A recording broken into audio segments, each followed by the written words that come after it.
ساقی بە عشقی بەرزی خاکەکەم، بە یادی قەومی دڵغەم ناکەکەم.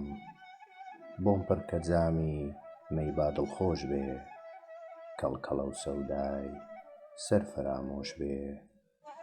تخوا ساڕەشۆ تۆش قەتارەکەت، سەدای سووب سەحەر پای کۆسارەکەت. بەڵکوو بێنە جۆش نەوجوانانمان، تێکوشن بە عیلم بۆ خانومانمان.